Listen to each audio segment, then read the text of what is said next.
Hello, ako po si Tatay Jack First, broadcasting from Lodi, California.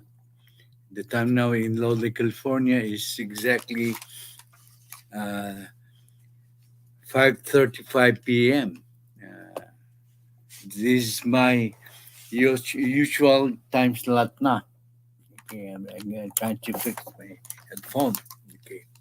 So, as usual, magpapatugtog tayo ng opening song natin. Okay? Si Opats pa lang ang nandirito. Okay? So,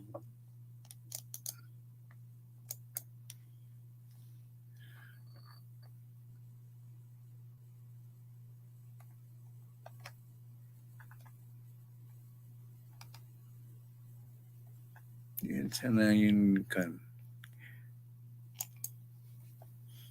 opening song natin.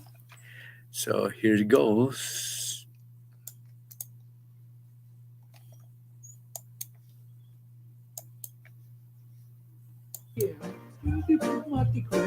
Halina kayo, katatay Jack, Ito lang first sound. channel, pag siya ay halina. I don't know what's happening.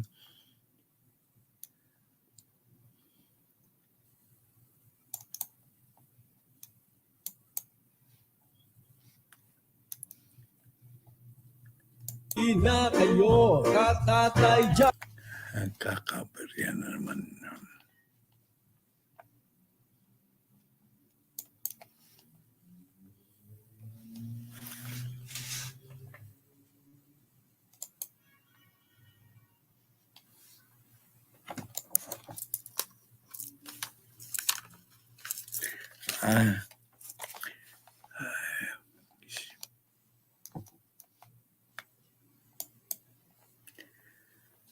Hello, Daniel. I'm having problems with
Halina kayo, katatay Jack, first channel, pag siya ay nagsasalita, maiintindihan mo ang mga balita. Mga balitang tunay na may ebidensya, itutuwid ang balitang mali. Ang fake news, yung mga balitang walang pinagbabasihan, kaya makinig na kayo at magkomento at ating pag-usapan. Pinapakinggan ang opinyon mo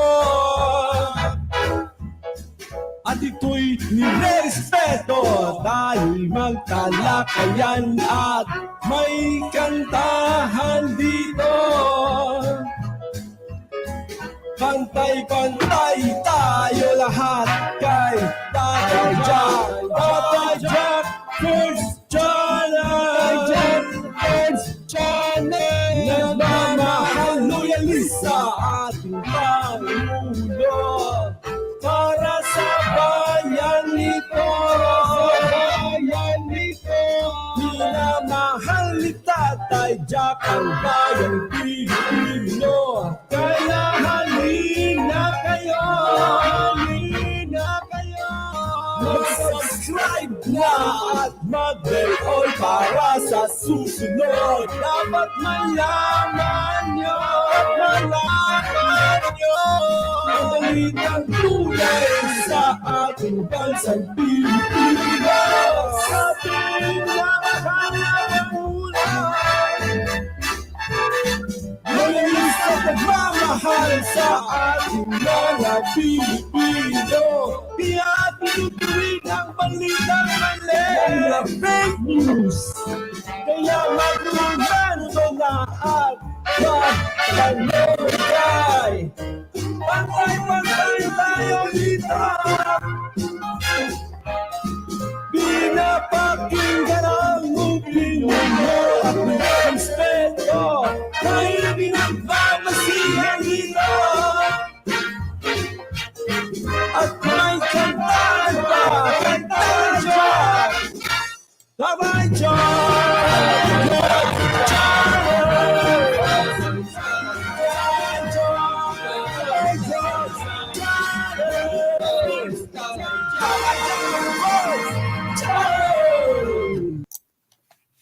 Okay. Magandang umaga, magandang tanghali, magandang hapon, magandang gabi sa inyong lahat kung saan ka man kayo naroon. Sana ay nasa wasto kayong kalagayan at pinagpapala kayo ng Diyos, pati na ang inyong mga pamilya at ang mga mahal sa buhay. Okay? Marami tayong tatalakayin ngayon. So, magpatugtog tayo ng Philippine National Anthem. Okay?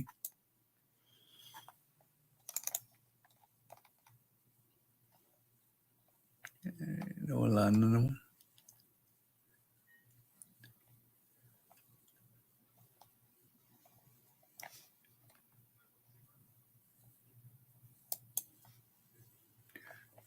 Sandali, habang inaayos ko yung computer ko.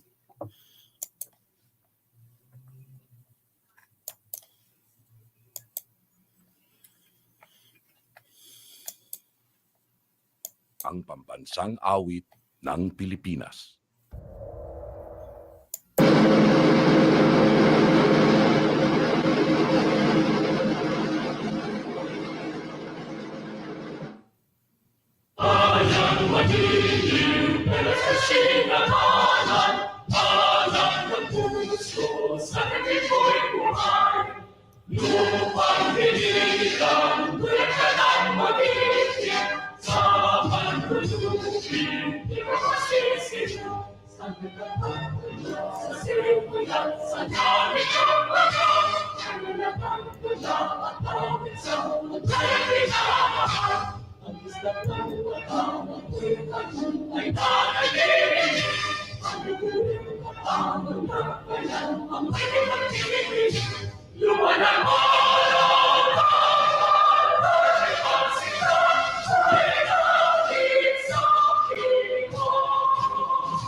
Ito po ang GIBO TEODORO for President channel.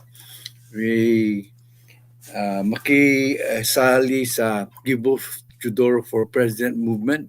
Dito po ang unang-unang channel nagsusulong sa kandidatura ng ating magiting na Secretary of National Defense para sa pagka-presidente. Okay, siya po ang karapat-dapat na maging presidente, si GIBO TEODORO. Siya po ang pinakamataas ang kwalifikasyon ng kung ikukumpara natin sa mga nag-aambisyong maging presidente in 2028. Siya po ay masipag, hindi po nagrereklamo. Okay, mahalin natin ang bansa natin kaysa sa mga iniidolong politiko. Yun lang po sasabi ko. Ang tama, dapat suportahan at purihin. Ang mali ay mali. Dapat batikutin at labanan. Huwag na kayo mag-subscribe sa mga fake channel. Mag-subscribe kayo sa mga nagsasaad ng totoong balita. Pinasasalamatan ko ang mga regular and preferred members ko. Salamat din kay Papa B, matalik kong kaibigan, kay Rena Lintek, at saka ang Team Lintek. Siyempre, nandyan din ang mga bagong sumusuporta sa akin, mga mga college, si Sisdet Family Channel, si Sisdet Channel, sang auto supporters, si Mami Monique Barkman Channel, and SSTV Family, at saka yung mga Hong Kong Angels. Okay? Sila po ang sumusuporta sa akin. Kailangan ko ng suporta. Kaya ako magiging 6,000 subscribers. Ilan na lang. Hindi ko ba yata maaabot. Takiusap ko sa mga nanonood dyan na silent viewers po. Kung gusto nyo ng channel na totoong balita ang inihahatid, mag-subscribe na po kayo sa channel ko. Okay. So, ang unang balita ay gagaling dito.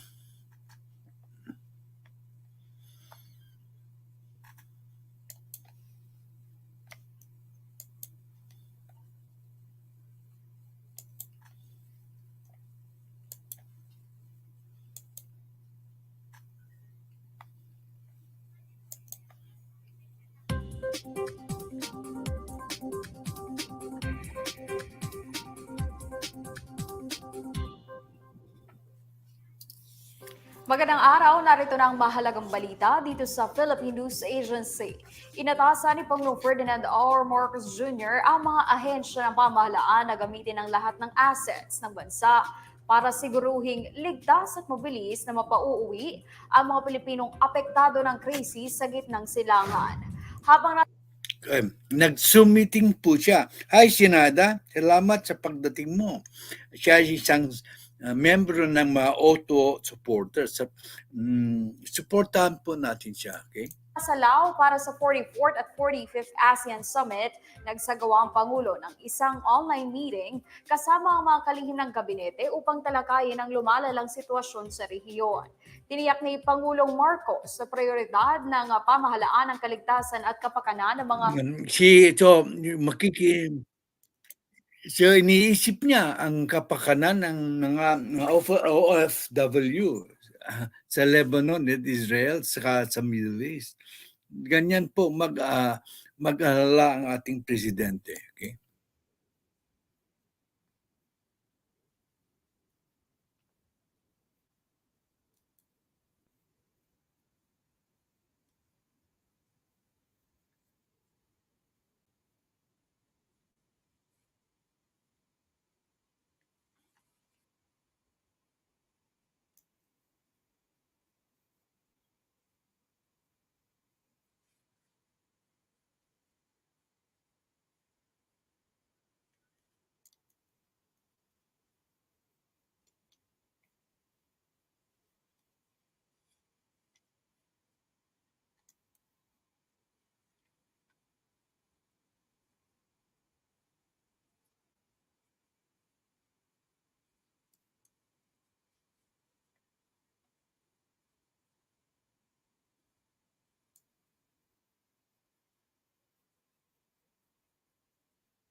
Strip.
Okay.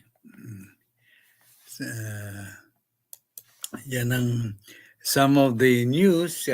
Pakinggan naman natin ang speech ni President Marcos dun sa Laos. Okay.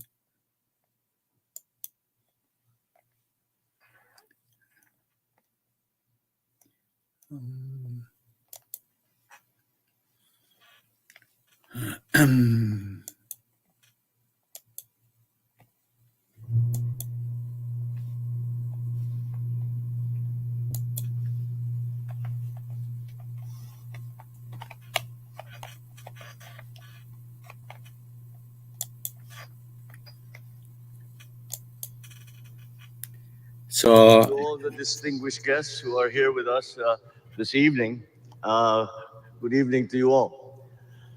As we gather here at the ASEAN Business and Investment Summit for 2024, we stand at a pivotal moment, a crossroads where the strengths and aspirations of the ASEAN economic community converge.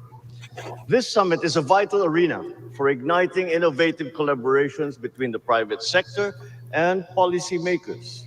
It is here that we forge dynamic partnerships that will elevate ASEAN's standing in the global economic landscape and also empower us to confront challenges with connectivity and with resilience. ASEAN is much more than an aggregation of nations.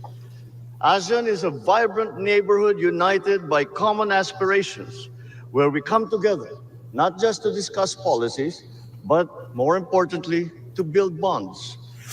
In this community, when challenges arise, we do not shy away. We roll up our sleeves, invite one another in, and collectively seek solutions. The theme of this occasion, ASEAN Enhancing Connectivity and Resilience, resonates deeply with us in the Philippines. The Philippines has, for the third straight year, topped the World Risk Index, which assesses the disaster risk for 193 countries. Being located in the Pacific Ring of Fire, Yan po ang kagandahan ng presidente. Umamin siya, maski masama po ang balita. Ang ibig niyan sabihin, tayo ang pinaka-risky sa buong mundo dahil sa mga climate change, siguro sa mga kaguluhan sa West Philippine Sea. Inamin niya yan. Ulitin natin ang kanyang sinabi. Is it, we are, sinabi niya, topmost. Okay. Ngayon ko lang the napapanood. Philippines has, for the third straight year, topped the World Risk Index, which assesses the disaster risk for 193 countries. Being located in the Pacific Ring of Fire and right in the path of typhoons, we are no strangers to adversity.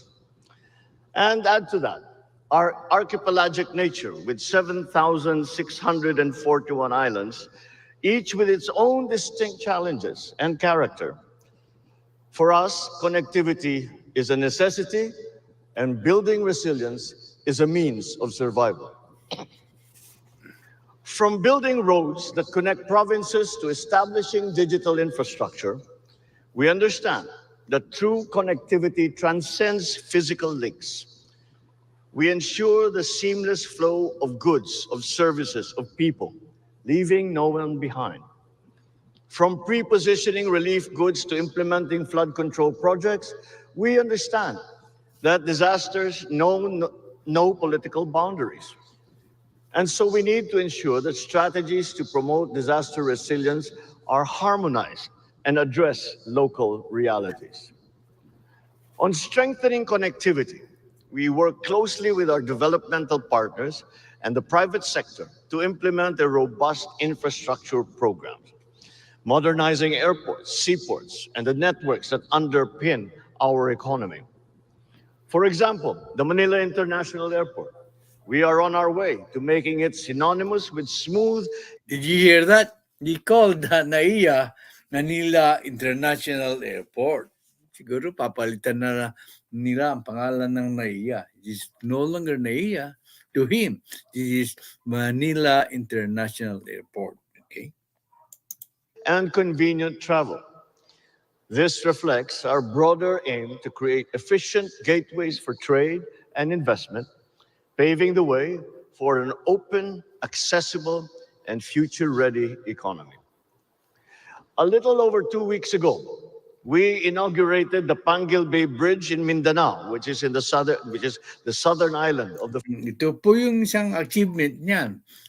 Siya po ang tumapos ng Pangulo Bridge na hindi natapos ni Presidente Rodrigo Duterte. Anong sinasabi ng mga DDS na walang ginagawa ang ating magiting na presidente? Philippines. This 3.2-kilometer project is now the longest water-spanning bridge in Mindanao, reducing the travel time between two provinces from 2 hours to 7 minutes. We are also connecting our islands through the development and improvement of ports, such as the San Roque port in Samar province and the Tubahon port on Dinagat Island. But we in ASEAN, the fastest growing internet market in the world, know full well that connectivity goes beyond bridges, ports, and airports. It also means bridging the digital divide. Hence, we are investing and have invested in a national fiber optic backbone, and we are opening the telecommunications sector to foreign investment, ensuring every Filipino, from Batanes, our northernmost province, to Tawi-Tawi, our southernmost province, and to the very last mile, have access to the digital landscape and the vast opportunities that these offer. But building connections is not enough. Being a country vulnerable to the effects of climate change, our vision for growth naturally extends beyond just the economy. Our location has taught us the value of resilience, how to stand firm after each storm or calamity, how to keep moving forward, even when the unexpected strikes. We are developing multi-purpose flood control projects that address flooding and harness water to serve. Yan ang mga hindi nalalaman ng mga DDS. Yan, we are developing flood control projects. Kasi yung mga projects noon are already obsolete. So, kailangan ng panibagong pag-aaral sa flood control. Yan ang sinasabi. Yan ang hindi alam ng mga DDS na patikos ng batikos, bakit may baha pa raw. 6 na taon po si Presidente Rodrigo Duterte, hindi niya nasolba yung baha. Parang ipinasa niya kay PBBM. Pero si PBBM, pinag-aaralan po ang solusyon tungkol po sa baha. Hello, Ma'am Jo. Okay. Serve our communities. In July this year, we inaugurated the Halaur River Multipurpose Project Phase 2 in Iloilo Province, which is in central Philippines. It provides not only protection against heavy flooding, but it also provides irrigation, bulk water supply, hydropower, solar power, ecotourism, amongst other benefits. Kaya importanteng pag nag-i-speech siya, nakikinig tayo. Marami tayong nalalaman. Hindi ko alam yung mga detalye ng sinasabi niya. Hindi ko alam na mayroong flood control project sa Iloilo. Ngayon ko lang nalaman. Okay? And to fight the increase in greenhouse gases and global temperature, we are also promoting the development of renewable energy sources.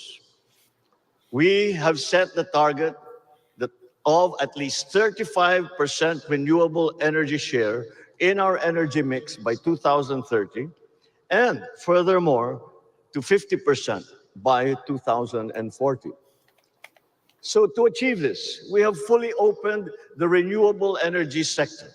We have done this by allowing 100% foreign ownership of renewable energy projects.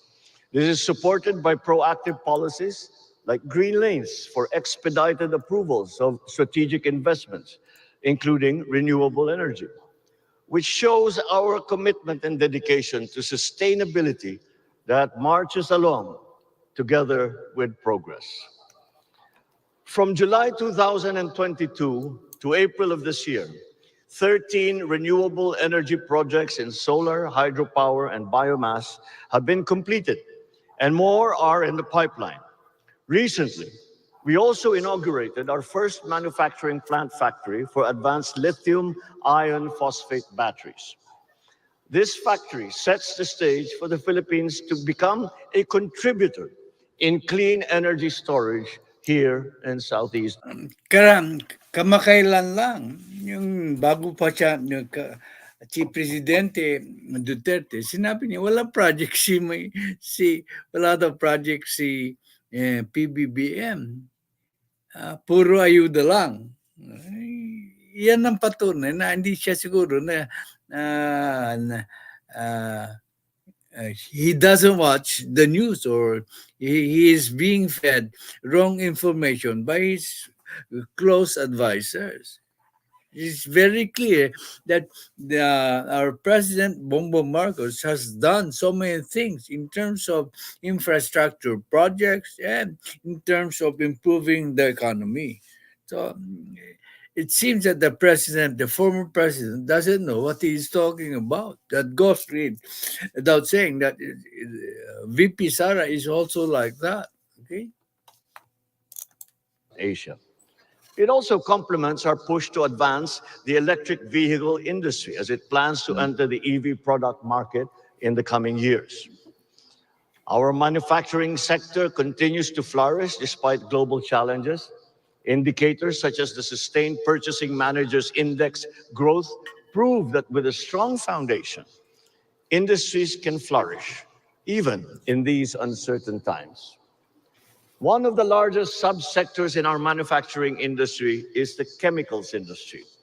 And this is what we consider a pillar industry, as it supports agriculture, automotive, cement, creative, construction, energy, health, and pharmaceutical sectors. We look at this as a major contributor to economic growth and job generation in the foreseeable future. Yet, growth alone is insufficient. It must be inclusive. We are empowering 1.5 million workers to engage in the global gig economy, equipping them with the skills to succeed in the digital age. We are also implementing and distributing now our digital national ID, which allows registered citizens easier access to financial, social protection, health, education, and other government services. The Philippines is an ideal hub for smart, sustainable manufacturing. So let me put on my salesman's hat for just a while and invite you to explore the investment opportunities that are on offer. We are targeting industries like green metals, battery manufacturing, energy equipment, data centers, and agribusiness. To support these goals, we have enacted key reforms. The Public-Private Partnership Code facilitates transformative partnerships. And this that we have done because from the very start of all our planning, the very beginning since I came into office, we put the private sector as an equal partner in the transformation of our economy. Yeah. We also have the Internet Transactions Act, which regulates internet transactions to encourage innovation and competition. And there's Executive Order number 18 of 2023, which institutes green lanes for strategic investments, enhancing the ease of doing business in the Philippines. We are presently in the process of enacting another piece of key legislation, the Corporate Recovery and Tax Incentives for Enterprises to maximize opportunities for reinvigorating the economy. A bit of a mouthful, so we call it the Create More Act. Anchored on the Create Act of 2021, it will further strengthen our fiscal and non-fiscal incentives in strategic industries. So to boost the country's competitiveness in global markets, this measure shall simplify approval processes and the permitting processes as well, streamline the value. Baka di nyo napansin, he is giving credit to President Duterte. It seems that the program was started in 2021. He doesn't need to mention it, but then he's a man who does not take credit for something somebody else has done. That is the goodness of our president, who is always forthright and straightforward. Okay. Added tax refund system and enhanced tax incentives in different industries. Developing connectivity and resilience within ASEAN is more than just optimizing value chains. It is about upholding inclusive growth that uplifts every region, every community, and every citizen. So let us be the architects of an interconnected, integrated, and progressive ASEAN. Let us build bridges that transcend borders, shaping a future where every member. Oh, thank you, Lucia Medina. GIBO for GIBO TEODORO for 2028 President. Thank you. You make my day. You made my day rather. Matagal ko nang inanayan yung mga viewers ko na magdeklara for GIBO TEODORO. May balita rin tayo kay GIBO mamaya. Okay. Of the ASEAN family has a path to success. And as we advance from this summit, I look forward to witnessing the unwavering determination of our regional brothers and sisters as we shape a narrative and an environment where collaboration trumps isolation, innovation eclipses stagnation, and our collective aspirations illuminate the path toward a brighter future. These are the aspirations of the Philippines. Come and join us as we walk into the future. Thank you and good day to you all. What a wonderful speech. Do you think? Sana ang susunod na presidente ay makapag-speech din ng ganyan. Na mo sa siyang Thank you, Tatay Jack, for support to our beloved PBBM always. I've been a supporter of the Marcos since 1965. Loyalista ako dati. Kaso loyalista na lang ako ni PBBM ngayon. Okay? Salamat din sa pagbisita mo. Always make a comment there. Nababasahan natin kaagad. Okay? So, patuloy na tayo sa sa mga balita. Okay? Dito po, wala po tayong fake news na balita. Okay?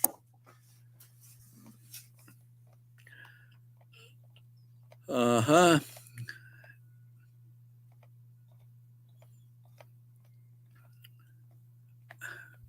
Ang unang balita ay tungkol kay Harry Roque. Matinik itong si Harry Roque. Matinik sa pagtatago. Hindi siya matagpuan ng mga kapulisan at sa NBI at saka yung mga otoridad. Okay. Sabi dito sa ating balita, PNP admits having a hard time locating Harry Roque by GMA Integrated News published October 9. Kapapublish lang yan. Inamin. Salamat naman na tumaamin sila. Hindi pa sila nagpapalusot. Okay? The Philippine National Police Criminal Investigation and Detection Group, this is now headed by General Torre, has acknowledged that it is having a difficulty in locating former presidential spokesperson Harry Roque. Ang tapang-tapang nitong si dating spokesperson Harry Roque, mag-akusa, magkundina, pero pag siya na ang naaakusahan, ay urong ang kanyang buntot. Tago ng tago. Kasi kung wala siyang kasalanan, dapat harapin niya ang mga kongreso, ang investigasyon, kung wala siyang itinatago. Kasi mayroon po siyang tinatago. Mayroon po siyang isang business corporation ng pamilya. Ang asset lang dati noong 2016 ay 125,000. Nung naging spokesperson siya ni President Duterte, noong 2018, napag-alaman dahil sa investigasyon na lumaki ng 1,000 times ang kanyang yaman. Naging 125 million sa 2018. Saan nang galing yun? Dahil malamang sa aking pananaw po ito, nanggaling po sa kanyang koneksyon sa Pogo. Kasi maski dinideny niya, maraming balita na naikukonect yung pangalan niya sa Pogo. At ngayon, siya na po ay nagtatago. Okay. Ito po isang punako kay Presidente Rodrigo Duterte. Pinaligiran siya ng mga taong kaduda-duda ang personalidad at kaduda-duda ang honesty, kaduda-duda ang integridad. Okay. Sabi dito, according to China, panibagong balita to.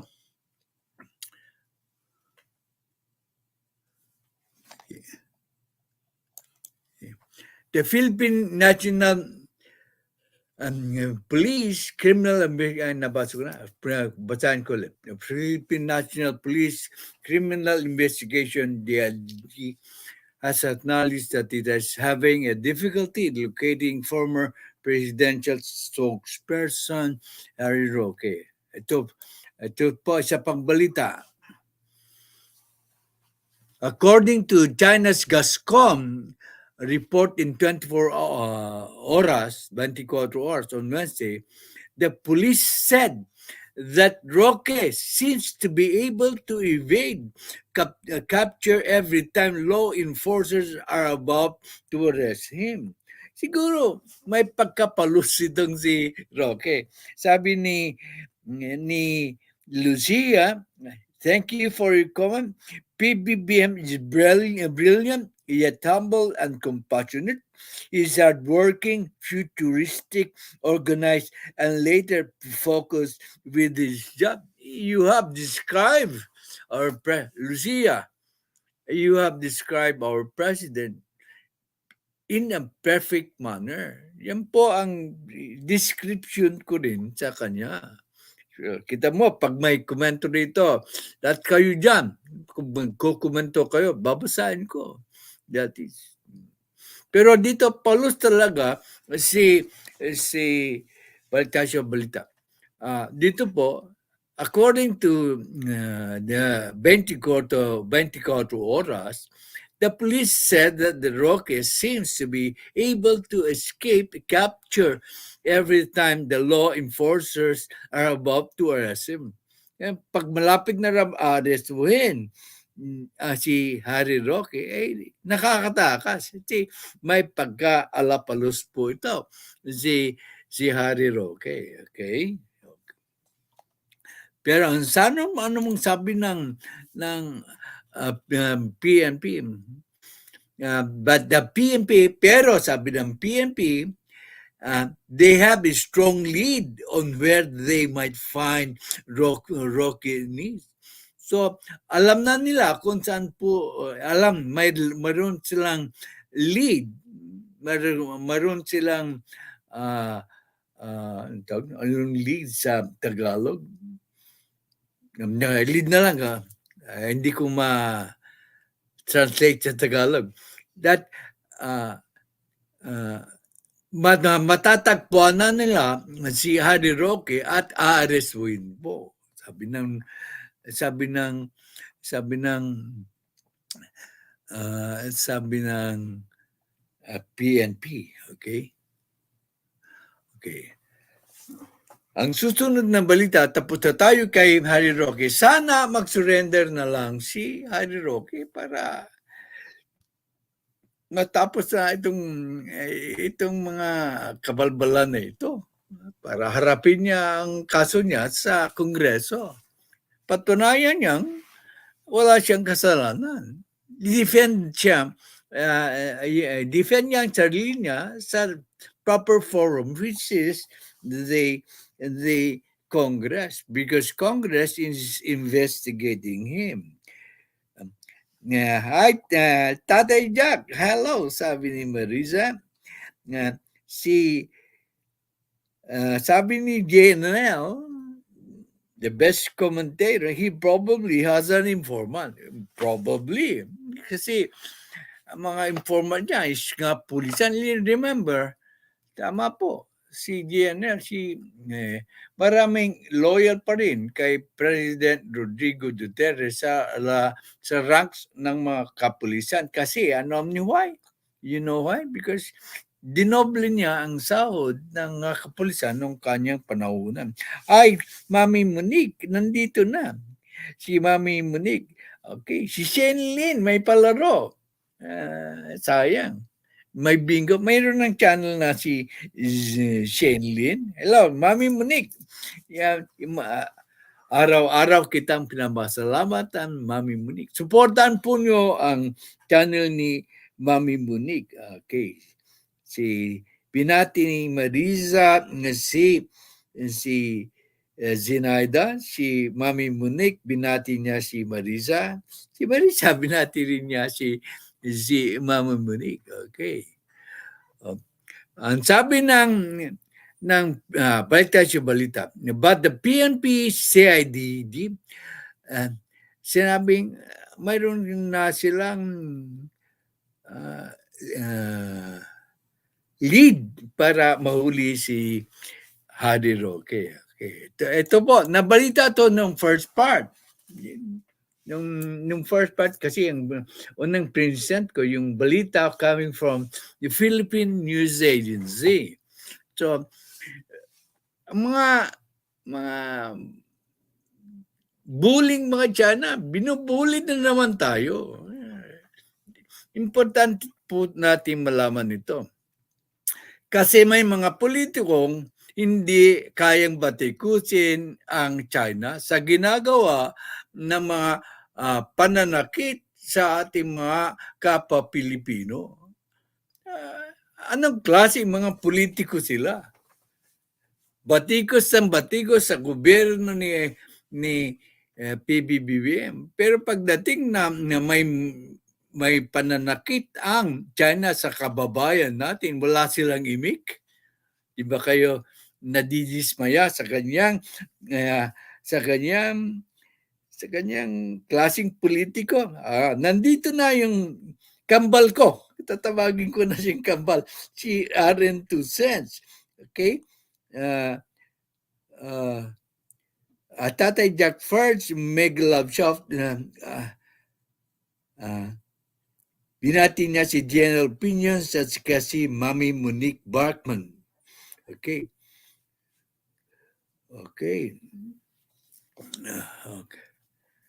So, binomba na naman, inwinater canon na naman ng China. Mga bastos talaga itong mga Chinese Coast Guard, PLA. Binati ni Mami Monique si Arian 2 cents. Salamat. Okay.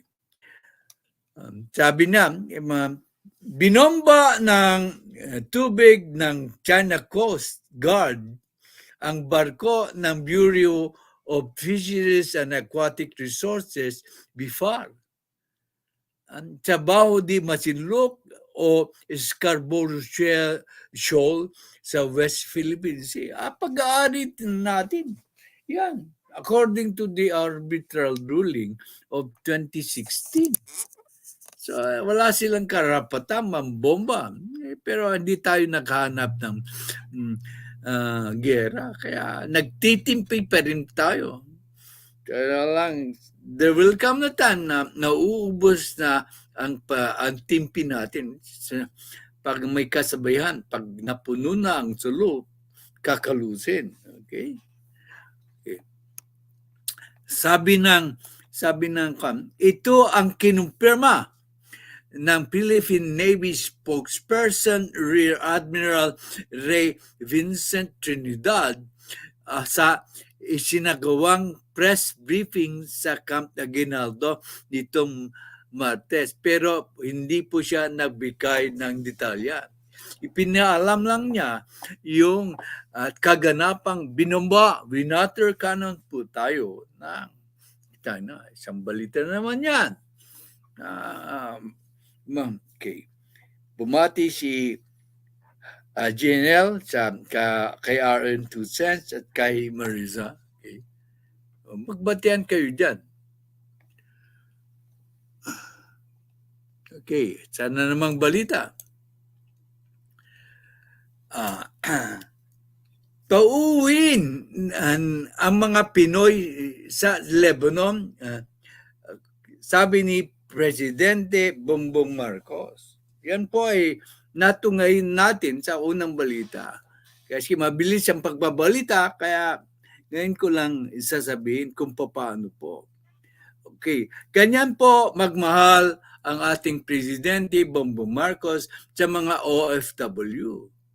Gagastusan niya ang pagpapauwi doon sa ating mga kababayang caught in the middle of the war in the Middle East. Hirap mag-Tagalog, kaya in-English ko na.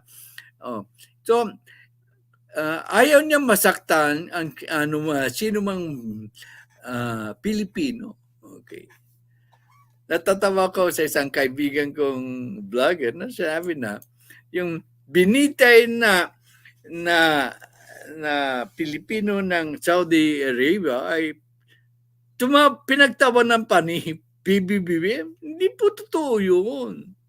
Yung kaibigan ko naman masyadong garapal sa kanyang pagsasabi. Hindi, gagawin ba yun ng presidente na pinagtatawanan ang pagkamatay ng isang tao? Alam niyo na, sana naman ay tuwang-tuwa ako nung bilang araw hindi siya bumabati ko sa ating presidente. At ito na naman, nagsisimula na naman siya. Kayo ba naniniwalang pinagtawanan na natuwa pa si Presidente Bongbong Marcos sa pagkamatay ng isang Pilipino through execution? Ganyan po ang mga DDS vloggers. Tuwang-tuwa naman yung mga nanonood sa kanya. Nasko. Kung sana naman matuto na kayo. Iniumpisa nyo naman, batikusin si BBM na walang basihan. Lalong babagsak po si Presidente Rodrigo Duterte sa ginagawa nyo. Okay. Sa Zoom meeting. Okay. Sa Zoom meeting. Nag-Zoom meeting po sila. One-on-one. Hindi one-on-one. Siya mag-isa, kasama yung kabinete nasa Pilipinas. Okay. Ang Zoom meeting sa ilang membro ng gabinete upang makakuha ng update sa kalagayan ng mga Pilipino sa Lebanon at Israel. Gusto niya ma-update. Nasa ibang bansa siya. Bakit pa magsasayang ng panahon para malaman yon? Ganyan po kamahal ng presidente natin ang ating mga kababayan. So, imposibleng natawa siya doon sa pagkamatay ng isang Pilipino sa Saudi Arabia. Kung mahina ang tuktok mo, maniniwala ka sa ganung klaseng opinion ng isang vlogger. Magaling din naman siyang vlogger. Magaling siyang mag-twist ng istorya. Kaibigan ko pa naman, hindi ko na mention kasi kaibigan eh. Pero I was hurt a little bit. He continues to denigrate our president without the proper evidence. Okay. Inatasan ng Pangulo ang kaukulang ahensya na gamitin ang assets ng gobyerno. Ayan sinasabi ko.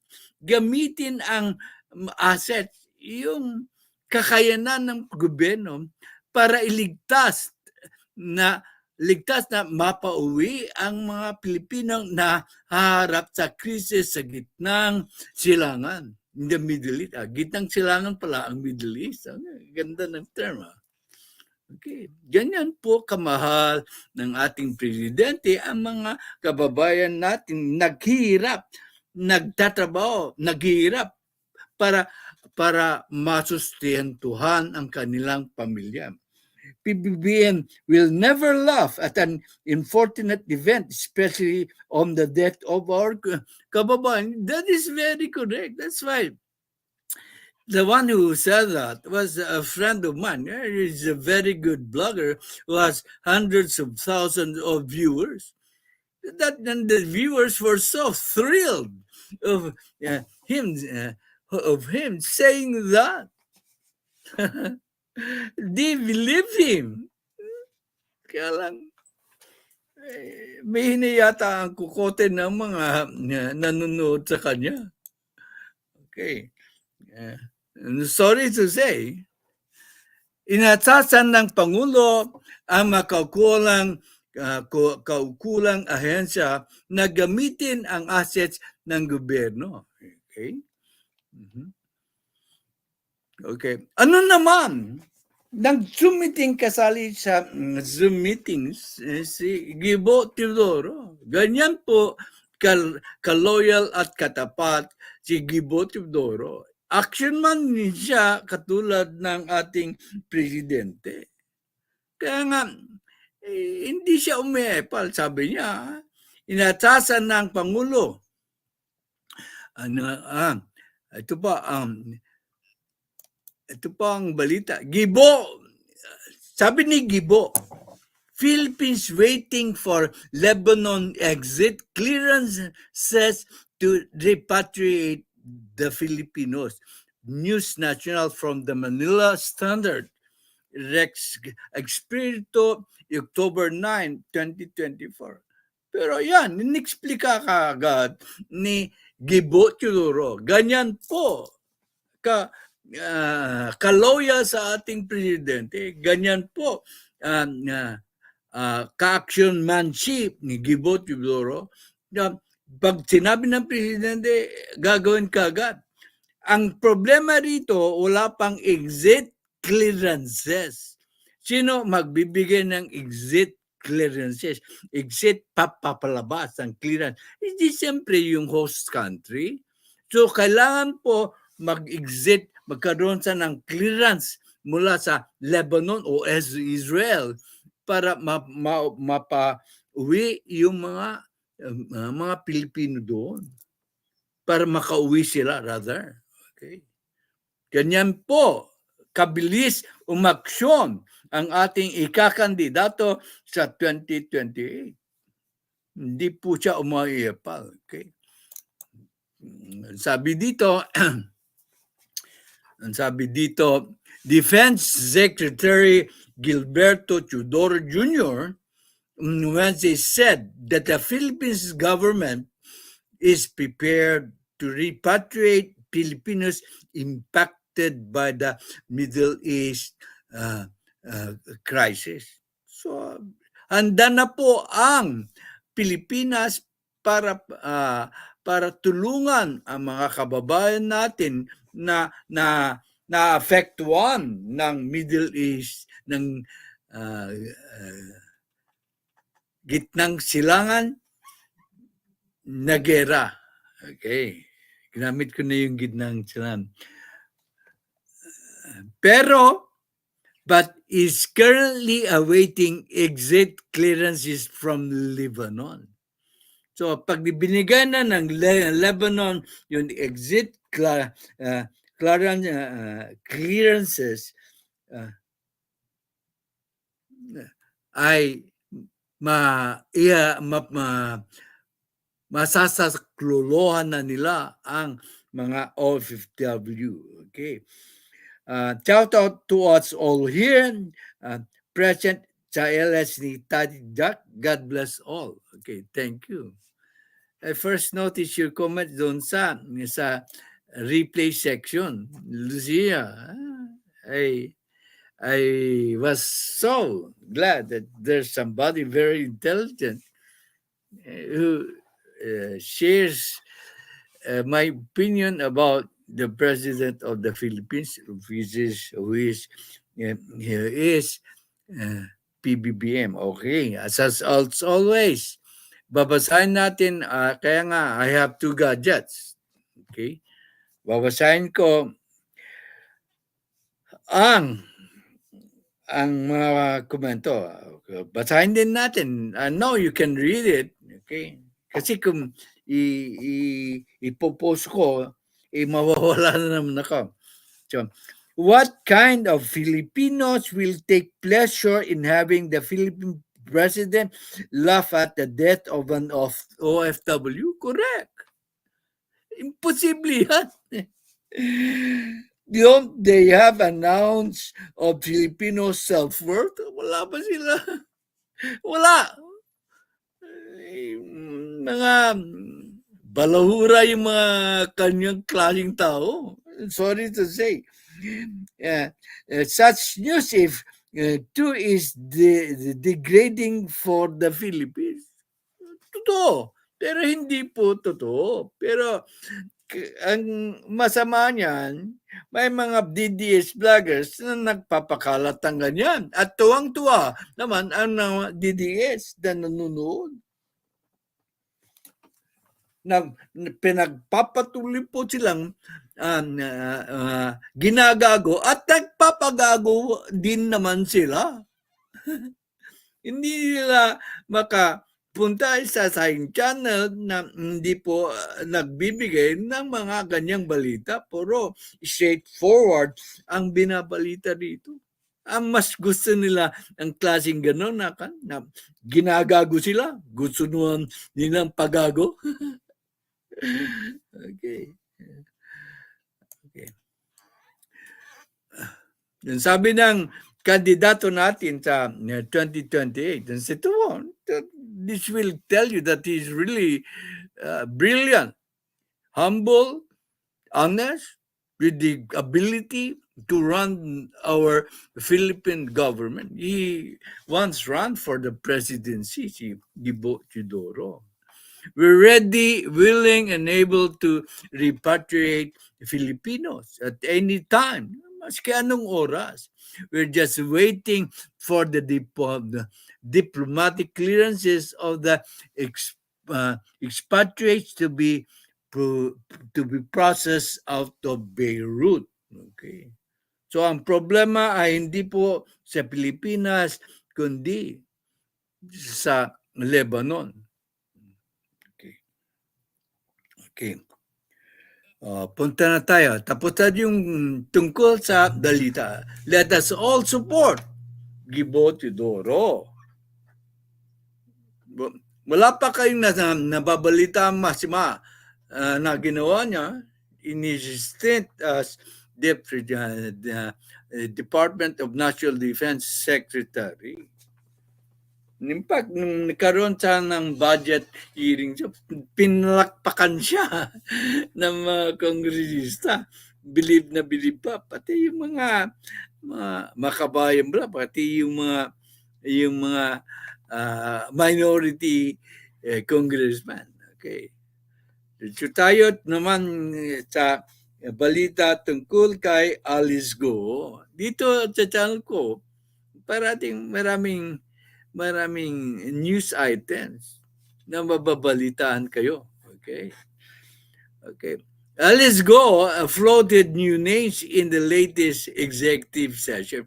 Ang executive session po ay ginagawa para hindi matakot, magbulgar ng mga pangalan at mga ang totoong nangyari ang isang resource person. Kaya ayaw niya sigurong parinig yung pangalan sa publiko, sa live session. Kaya executive session po ang hinihingi ni Alice Go. Okay.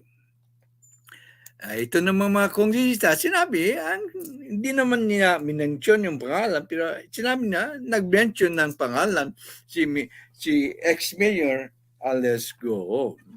Siguro, he's hesitant siya minsan.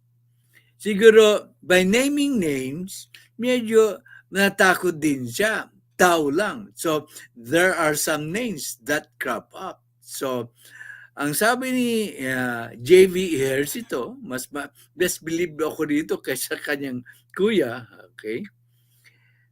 Kasi yung kuya niya parang bully din eh. Siguro, tatatakot si Mayura Alice Go na pangalanan sa publiko yung alam niyang mga taong kasangkot sa pugo. Bakit? Malalakas po sila siguro. O kaya natatakot na mamatay siya because mayroong history na pagpatay yung mga taong yun. Yeah. Okay. Yan po ang sabi ni JV. Siguro hesitant siya minsan. Siguro ay by naming name, medyo natakot din siya. Tao lang. So there are some names that cropped up. Okay. Okay. Ang sabi dito, for Ejercito, the senators should be patient. Maging patient din kayo, sabi niya. It go as he noted that the dismissed mayor is also scared for her life. Scared for her life. Siguro alam niyang pwede siyang patayin ng mga kasangkot. Yan ang naniniwala ko dyan. Naniniwala ko sa sinabi ni JV. Okay. We really want to pinpoint the mastermind of this operation. So, sabi ni JV, gusto nilang malaman kung sino ang boss ng Pogo operation ng buong Pilipinas siguro.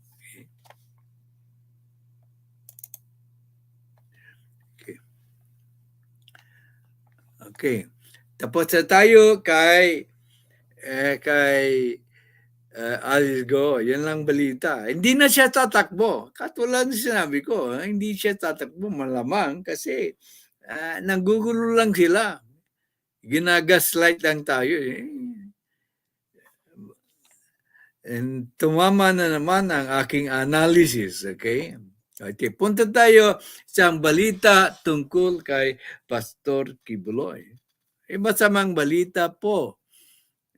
Ito kay Pastor. Si Pastor sa very close sa kanya sa stage ay kinakasuhan ng United States government. Kinakasuhan po siya. Ito po.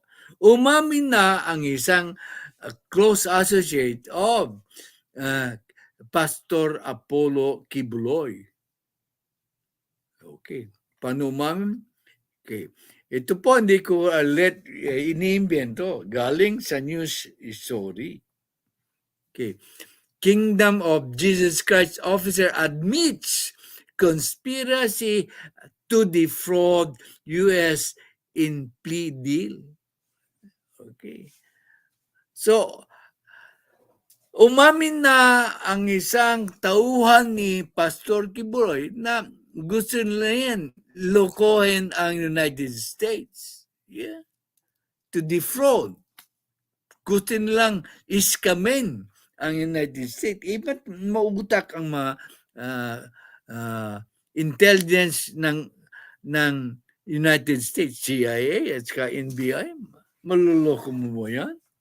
They have extensive network all over the world. Okay?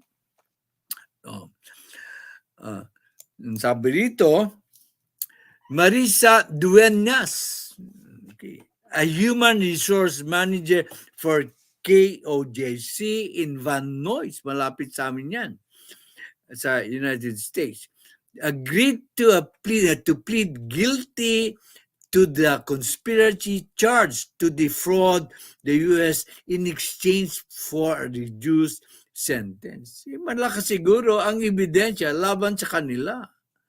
Kasi mayroong defraud is kami ng US.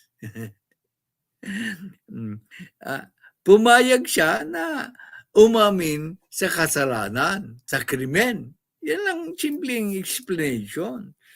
So, kung may extradite si Pastor Kibuloy sa States, may charge siya ng conspiracy din. Okay? Anong kasalanan po? Ay, ito po. The agreement indicate that she and others sought to maintain U.S. immigration status for Kingdom of Jesus Christ members by arranging sham marriages. Kunya-kunyarihang pag-aasawa with other KOJC members who were U.S. citizens. So, yan po ang modus operandi ng Kingdom of Jesus Christ. Mapagkakatiwalaan mo ba sila? Kung hindi po sila straightforward, so nilalabag nila ang batas. Ay, mayroong utos ang Diyos. You should follow the laws of man. Iba naman yung laws of the church. Hindi nila ino-honor ang laws of a certain nation where they are currently residing. Dapat sundin mo ang batas. Huwag kang maging duplicitous in your uh, in your uh, in the way you do business in the country you are residing. Okay, that's as simple as I can express it. Okay, ito na, isa na namang kay Pastor Apollo Kibuliuli to. Pagdideklara lang ng certificate of candidacy ay nagsisinungaling na naman siya. Baka kasuhan siya ng perjury daw, sabi ng COMELEC. Okay. But before that, the agreement. Okay. Ito ang balita. Hindi ko naman, balita po yan, hindi ko nang abante.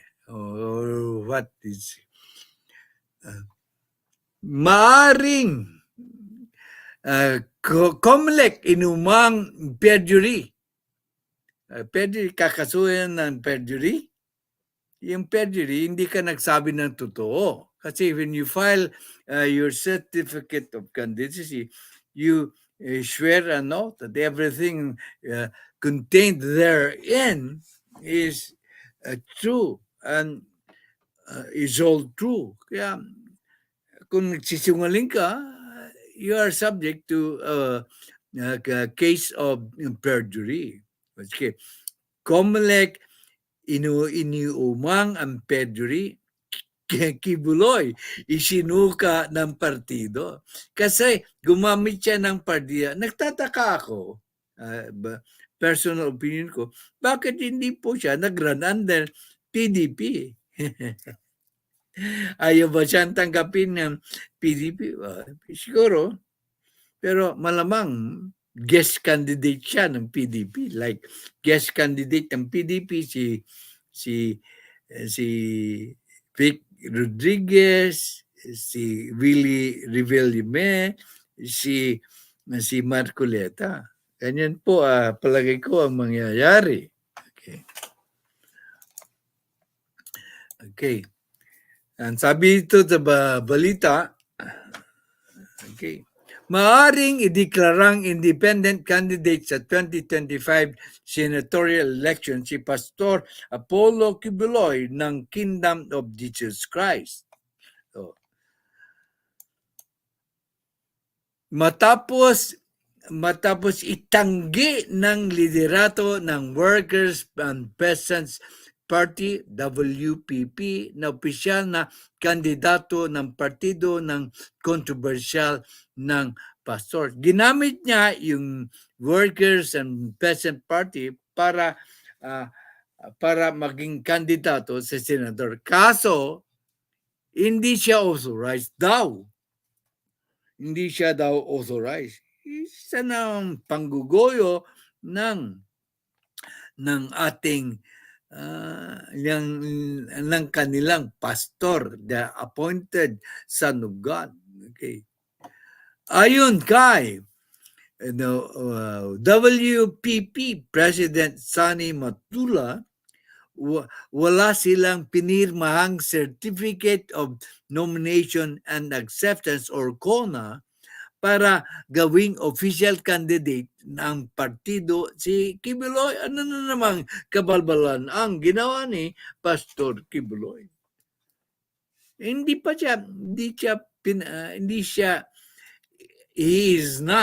was not authorized by the WPP to be an official candidate of the WPP party. Yeah, manggagamit talaga itong si Pastor Apollo Kibuloy. Sorry to say, yung mga kulto dyan ni Kingdom of Jesus Christ ni Pastor Apollo Kibuloy. Only 3 individuals, ito, patuloy tayo sa balita. Only 3 individuals are authorized to sign on behalf of WPP, the chair, the president, and the senior president. Sabi niya. As senior president, I can confirm, sabi niya, that I did not sign any CONA for Kibuloy. So hindi siya pumirma. Di ni matula sa kanyang post sa Twitter or X. Okay. Hindi rin umano lumagda ang CONA sina Party Chairman Ariel Arias and Senior Vice President Oscar Morada. Okay. Patuloy tayo sa balita. Upang hindi madiskwalifika si Kibuloy, sinabi ni Tolentino na maghahain sila ng amendment sa COC para upang gawing independent candidate ang pastor. So, amendahan niya. That is a tacit admission that he was not authorized to run under the Workers and Peasants Party. Okay. Hindi po siya authorized. So, kabalbalan na naman ang ginawa ni Pastor Kibuloy. Okay. Babala naman ng COMELEC. Ito, binalaan siya. Maaring makasuhan ng perjury si Kibuloy dahil pinanumpaan niya ang COC. Nanumpa siya nang sasabi ng totoo. Hindi pala totoo kasi hindi pirmado ng authorized persons ang kanyang CONA. Okay? So, kaduda-duda talaga ang karakter ng appointed Son of God. Pinagtawanan siya ni Senadora Riza Ontiveros. Sabi niya, nanawagan si Senadora Riza Ontiveros kay Kibuloy na wag nang tumakbong senador kung mayroon pang itong natitirang kahihiyan. Tama. Pinagtawanan ko nga yan kahapon eh. Di ba? Natawa ako sa pag-file niya ng candidacy. Natawa rin si Riza Ontiveros. Hindi lang pala ako ang natawa. Pati si Riza Ontiveros. Okay? Yeah. Ito. I was surfing the internet and then I surfed, natunggayan ko isang thumbnail ng kaibigan ko. Kaibigan ko, magaling po. Super galing pong vlogger po yan.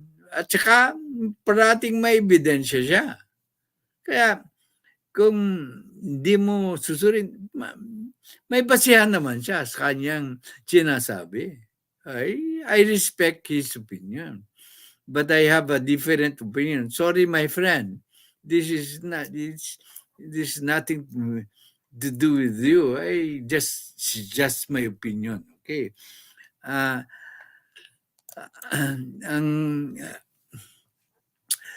Trojan horse nga ba si special President Assistant si Anton Lagdameo? Ano ang ibig sabihin nito? Ano ang ibig sabihin ng Trojan horse? Alamin muna natin kung ano ang Trojan horse para hindi tayo basa-basa. Tingnan natin sa internet. Base sa internet, Trojan horse is a person or a thing that is intended secretly to undermine or bring about the downfall of an enemy or an opponent. Para bang traitor po.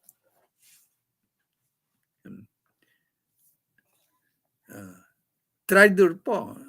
Pretending to be friendly where in fact is intending to destroy his friend or the friend who he considered as enemy.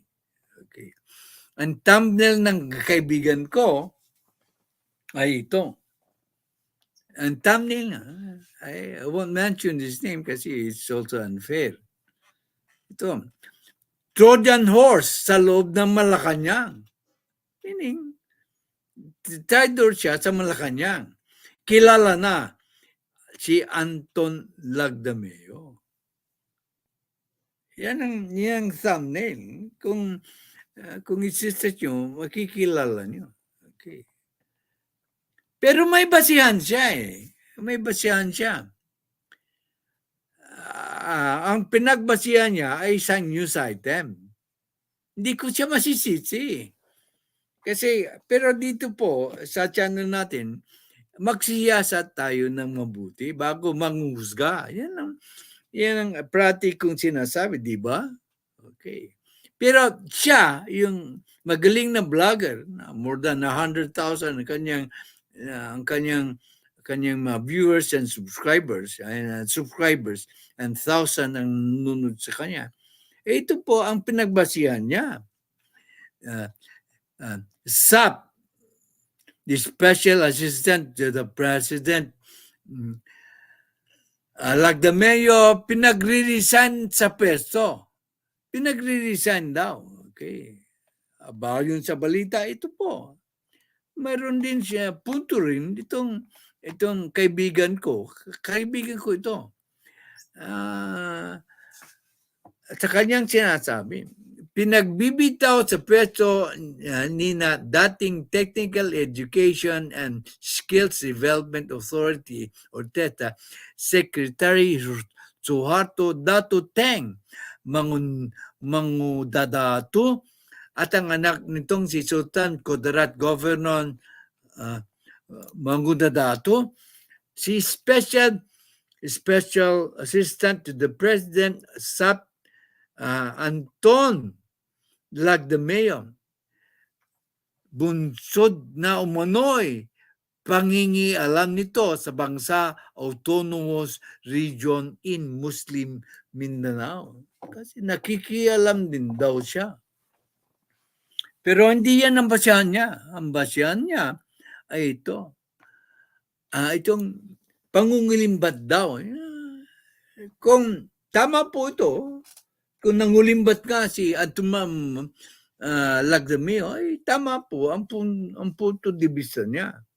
Ayon sa magamang Mangudadatu, nakapamulsa rin ng umano'y bilyong piso sa pondo ng BARM si Lagdameo sa pamamagitan ng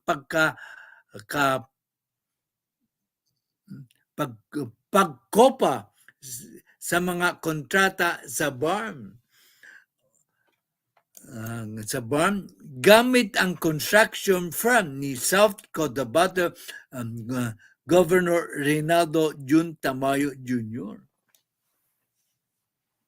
Mabigat pong akusasyon yan. 2 tao ang pinatamaan niya. Kung totoo po ang akusasyon na yan, ay tama po ang aking kaibigan. Okay? Opinion niya yan eh. Nag-derive siya ng conclusion. Okay. Hindi rin nawala ang umano'y pananakot. Nakot daw si Anton Lagdameo at pangharas ni Lagdameo kung saan inaharang ang kanilang mga kandidatura. Okay.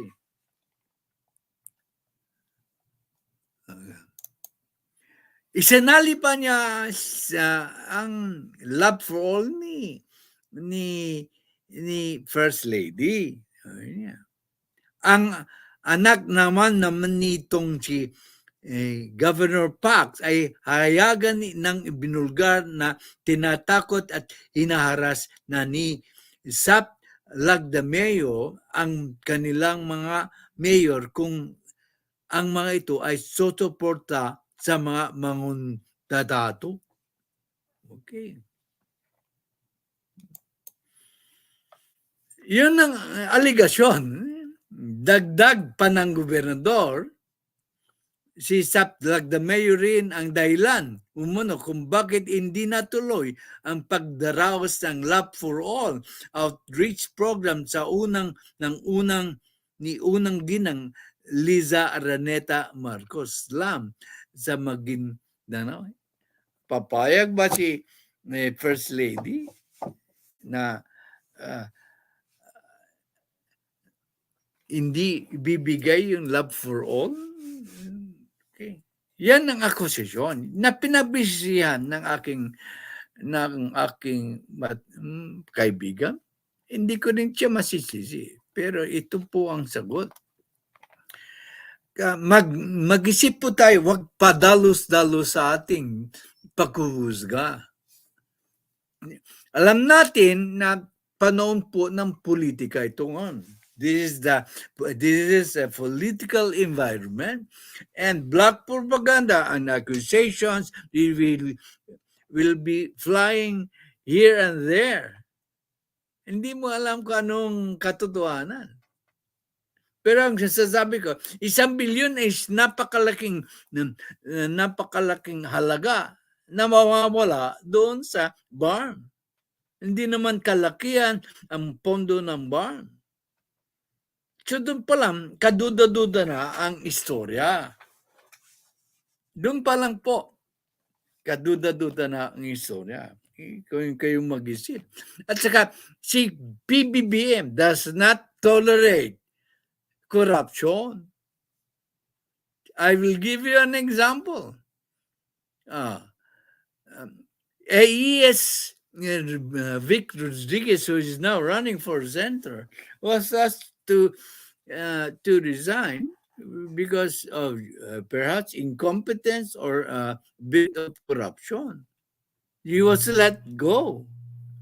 Another example po, yung Bureau of Immigration. There was a hint of corruption.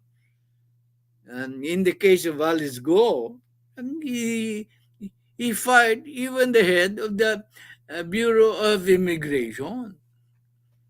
So hindi po, this is the example na he is not going to tolerate any corruption. Especially, malapit po sa kanya. No friends are considered holy cow. So, again, unless there is evidence, let us not jump into conclusions. Sabi ko parati dito sa aking channel, let us base it on evidence. Wag yung, tignan mo, yung accusation ni Marcoleta against si George Garcia. Walang nangyari because mag-aakusa ka, wala kang ebidensya. Sisirain mo lang ang pangalan ng tao. Mali naman yun. Okay. So babansagan nyo po siyang Trojan Wars. So wala kayong ebidensya. Ang ebidensya nyo ay yung sabi-sabi. Ang ebidensya nyo ay sabi-sabi. Ang problema dyan ay maraming naniniwala. Let us imayin natin ang katotohanan. Okay? I'm sorry kung magagalit kayo sa akin, pero ito ang katotohanan. Okay. Ito ay yung katunggali ng mga mangundadato. Chief Minister po ng BARM mismo, who is in charge of the fund or budget. 1 billion mawawala sa kanya, di ba mag-alburuto yan? Diyos ko. BARM. Chief Minister denounces corruption allegations versus Lagdameo. Story katatapos lang, 11 hours ago. Kapapasok lang yan, okay? So, BARM. Chief Minister about Ibrahim Islam corruption allegations against BANSA Moro government and special assistant to the president or SAP, SPA, Antonio Lagdameo, ulitin ko. Chief Minister Ahod Ibrahim slammed corruption allegations against the Bangsamoro government and the special assistant to the president, Antonio Lagdameo Jr.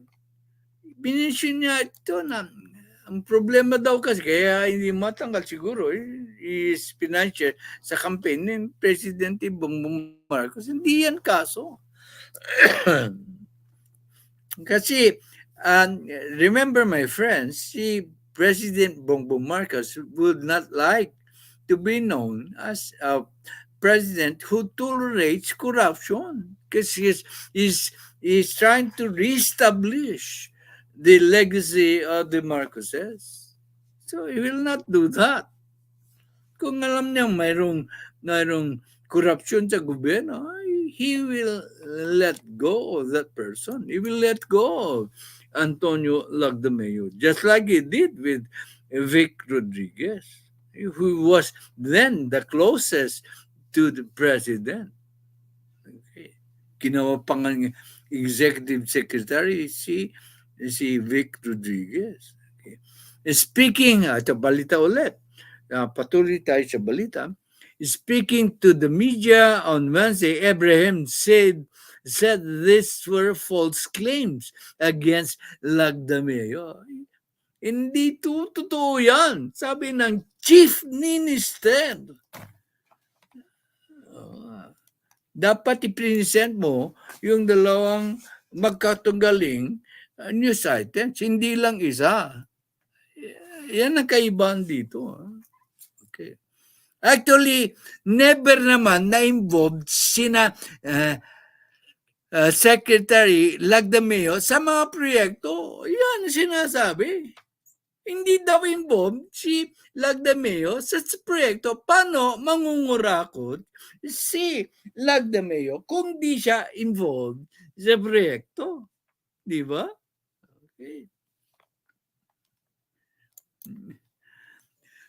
Kasi hindi dumadaan sa kanya yung BARM. Kasi hindi daw dumadaan kay Special Assistant to the President yung budget ng BARM. So walang dumadaan kay Secretary Lagdameo kasi hindi naman siya concerned doon sa mga project. Butata na ang mga akusasyon ng katunggali nila sa politika. It's politics. It's dirty politics all over again. I'm sorry to say, my friend. It's dirty politics. So it is not right that you render judgment on a hearsay. Hearsay po. Kasi hindi dumadaan. Yung budget sa kamay ng Special Assistant to the President. Okay. Aside from Lagdameo, there were also attacks aimed at the Bangsamoro government. Inatake pati ang Bangsamoro government, meaning it was politically motivated. And that it cannot be trusted.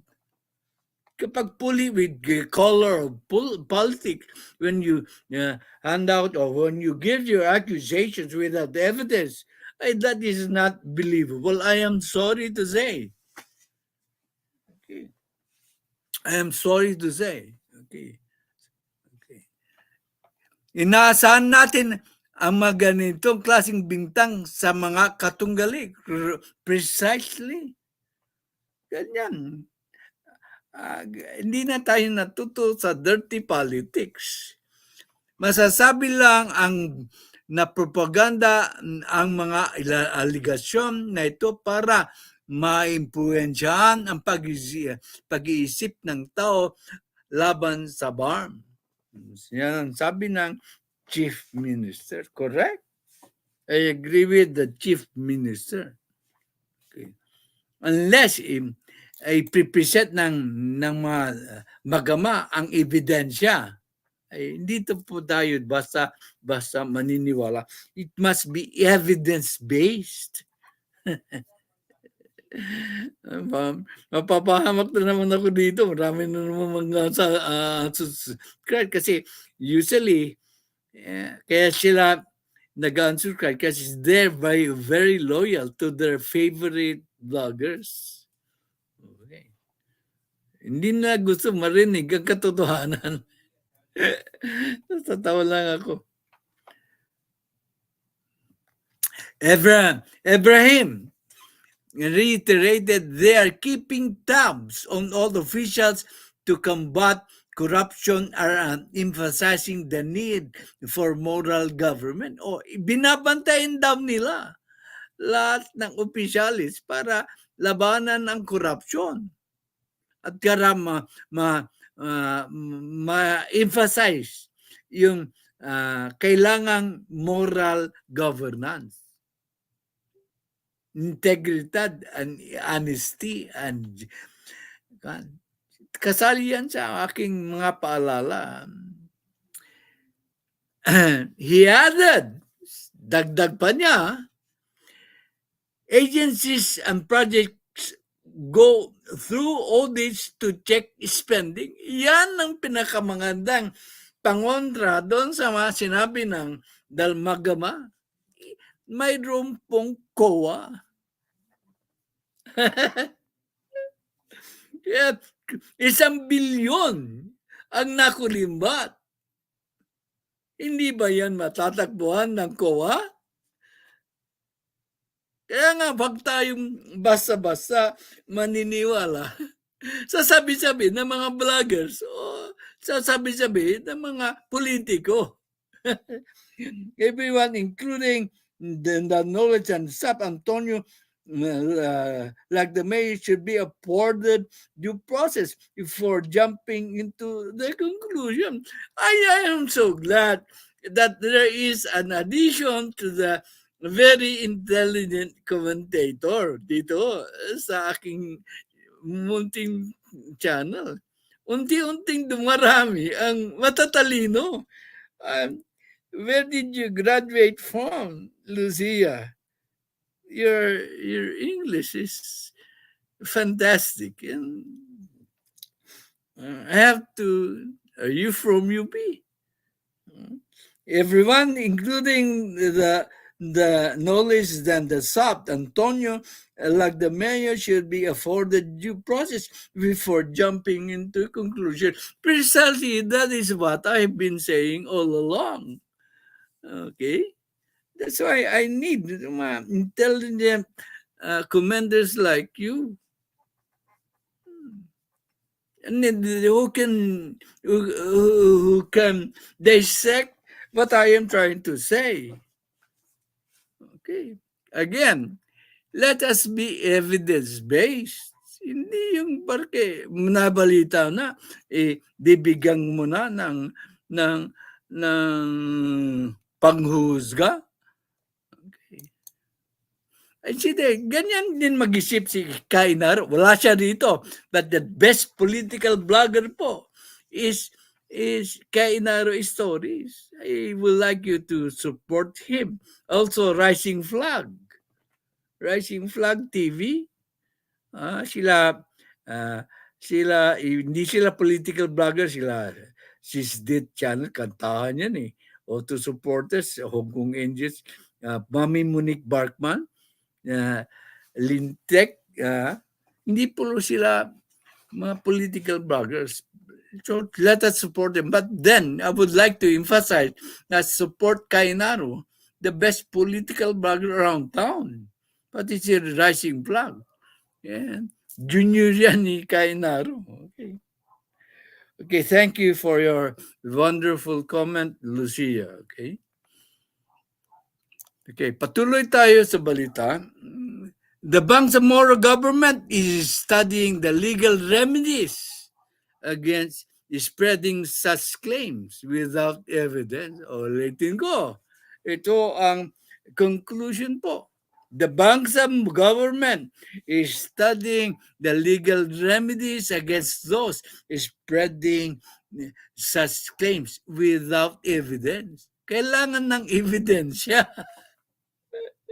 Kaya kayong mga nanonood, wag basta padadala sa sabi-sabi. Kailangan mayroon pong ebidensya. Okay? But I respect his opinion. Siguro, hindi pa niya nakikita ang other news. Kaya he relied on the news item na yun lang. Pero, if you come to think of it, malapit na malapit po yan kay Presidente. Hindi po umaalis sa tabi. Paano siya mangurakot? Okay. Ito po ay ang panghuli nating topic, ang masalimuot. Marami na namang magagalit sa akin dito ng DDS. Pero ito po hindi po galing sa akin. Ito ay opinion ng isa na taga-inquirer yata. Okay. Ipinablish ko lang. Pero ang lahat ng sinasabi niya, ay nasabi ko na. Nasabi ko na yan. Yeah, dito po. Si Aaron Sense, okay. Nakikinig lang siguro. Hindi siya nagko-comment eh. Okay. BP Sara, trust problem. Can she recover? May problem sa trust, sa pagtitiwala tungkol kay BP Sara. May babalik ba niya ang pagtitiwala ng bayan sa kanya? Hindi po ako nagsasabi niyan po. Ulitin ko, ang nagsasabi niyan ay isang magaling na opinion maker doon sa inquirer na binabayaran yan ng limpak na salapi to use the word of our president. Hindi naman limpak. The highly paid. Yan. BP Sara's problem, can she recover? By J.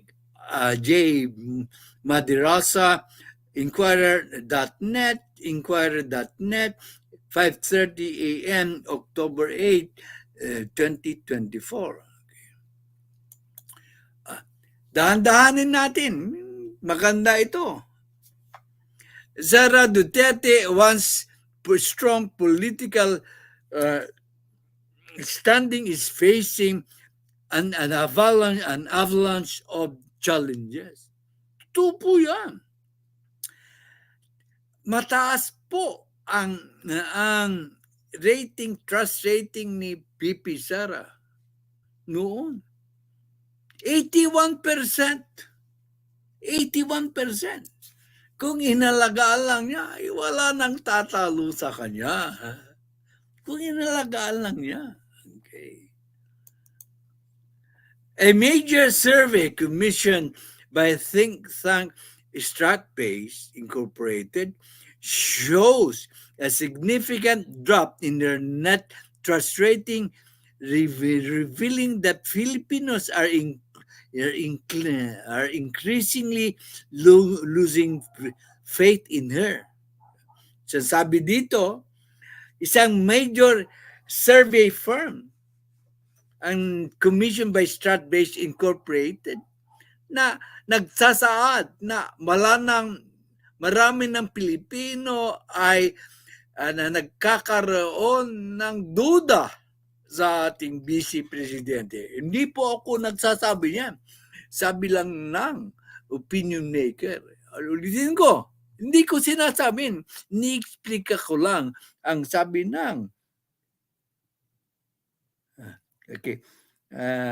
Tatay Jack, nagluluto ako ng baon.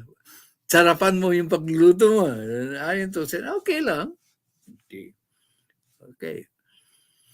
Maraming daw na tao ng Pilipino ang nawawala ng tiwala at nagdududa na kay Vice Presidente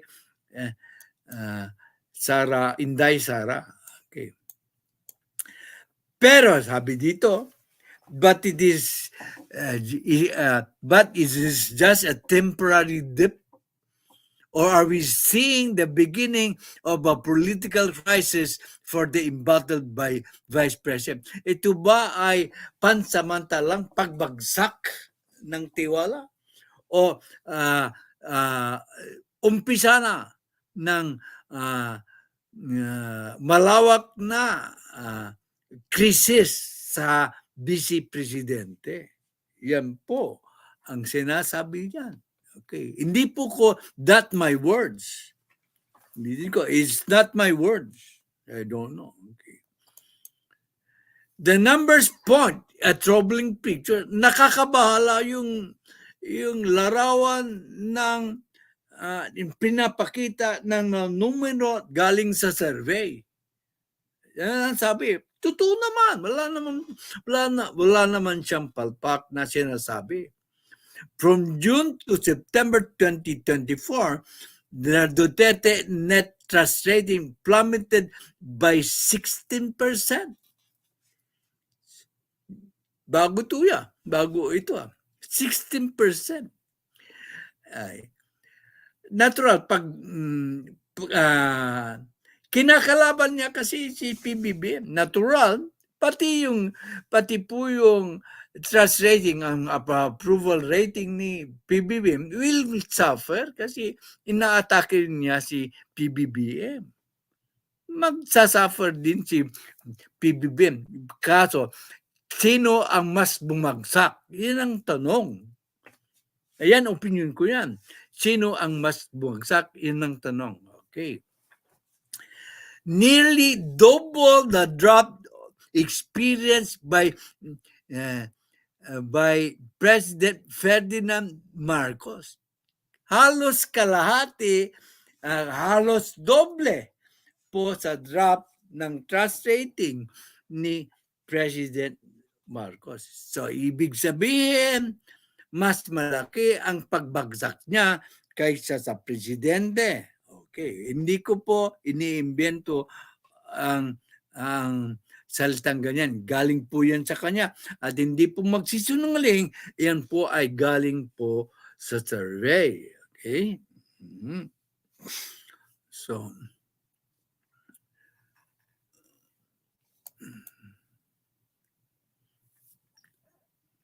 hindi lang ito statistical anomaly, sabi niya. This is not, hindi ito aberya. It is a reflection of deeper political issues.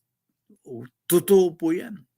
Hindi basta-basta mangyayari yung drop po, pagsak ng trust rating. Mayroon pong mas mabigat na mga political issues. And the causes aren't hard to find. Madaling hanapin po kung ano ang mga issues na nakasakit po kay Vice Presidente Sara Duterte. Okay. Magaling itong opinion maker po. Pero lahat po nito ay nasabi ko na. Hindi lang nakikinig ang karamihan dyan. In 2022, her office spent 125 million in just 11 days, raising red flags among government watchdogs and promptly serious questions about transparency and accountability. Totoo yan. 125 billion in 11 days. Dinefend ko nga siya dyan eh. Dinefend ko nga siya din si VP Sara. It doesn't matter if he spent it on 1 day or 2 days or 11 days, just as long that it was spent well and there is a proper accountability. Yan ang defense ako sa kanya. It doesn't matter kung 11 days. Kaso, hindi po siya naging transparent. Ayan po. Questions and transparency and accountability. Yan ang isang nagpabigat sa kanya. Okay. The Commission on Audit disallowed 73 million or roughly 60% of these expenses. COA po. Hindi po tayo nagsasabi. Ang COA. Anong COA? Commission of Audit. Sila auditor.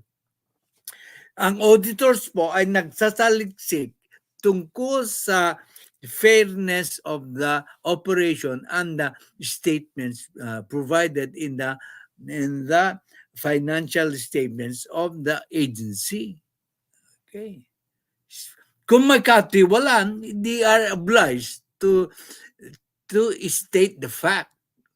Kailangan isiwalat nila. Okay. Citing irregularities, patuloy tayo sa balita, citing irregularities like questionable payments for supply, safe houses, even food and medicine.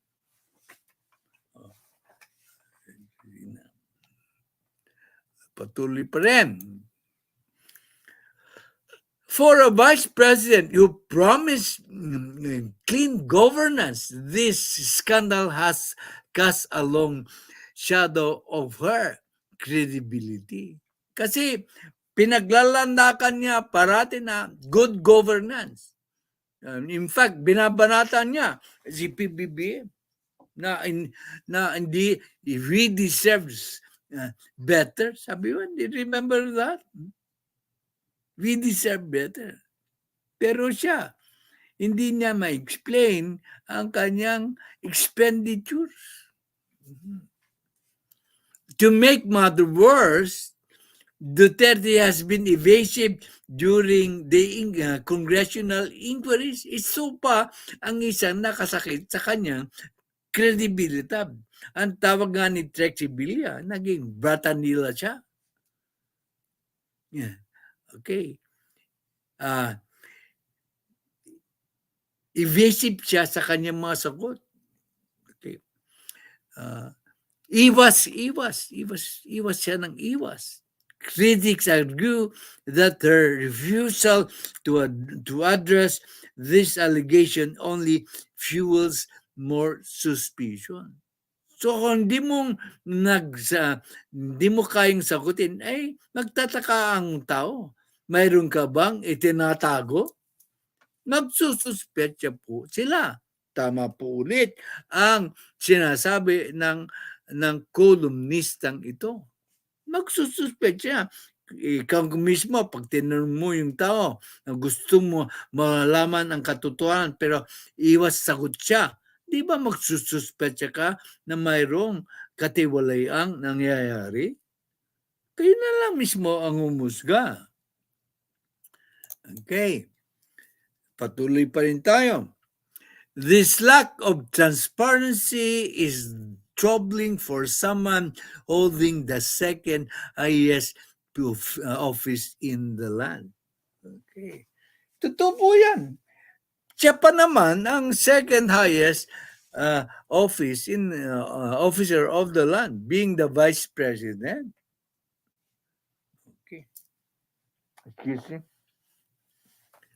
Okay. So, kailangan she must be forthright, open, and answer the questions being asked of her by the Congress. Okay.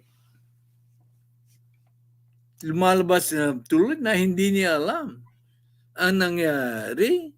She might be honest, but she is not competent enough to handle the big department like the Department of Education. She may be honest. I'm not saying she's dishonest. Most probably, ang mga dishonest ay yung mga aliporis niya na hindi niya kayang i-supervise. Okay. So, that is in defense of Bibi Sara. Yung cabinet resignation, is it a tactical error? Ay, palagay ko, it is. Adding to the controversy was Duterte's abrupt resignation as Secretary of Education amid accusation of corruption link again to alleged fund misuse. Ang sabi ng iba, kaya Kaya siya nag-resign is baka malink siya sa mga corruption. Her decision to step down raised airbrows. Sabi niya. Nagkaroon ng task kilay daw dahil nag-resign siya. Marami po. Okay.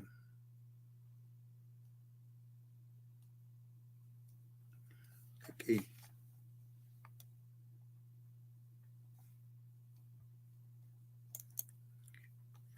Her decision to step down raised eyebrows and added to the perception that she might be avoiding accountability for the botch delivery of computers and text from stale milk and moldy bread and nutribans for the poor students. Yan yun. Binalita ko yan. In fact, ay yung mga DDS, ayaw maniwala na diniliver na yung mga bulok na pagkain. Hindi niya naasikaso yun. Kasimple-simple lang. Bulok ng pagkain, mayroon pa mga insekto sa loob ng pagkain. Hindi siya marunong mamahala ng mapakalaking ahensya. Pero kung city lang siguro, kaya niya. Pero napakalaking responsibilidad ang Department of Education. Okay. This in turn has eroded public confidence. Kaya nawalan po ng confidensya, tiwala ang publiko sa kanya. Particularly among urban voters, pati yung mga nakatira doon sa mga syudad, urban kasi.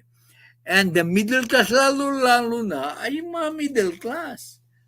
Demographics critical to any political ambitions she may have. So, nawala ng tiwala ang middle class. Usually, the middle class decides elections.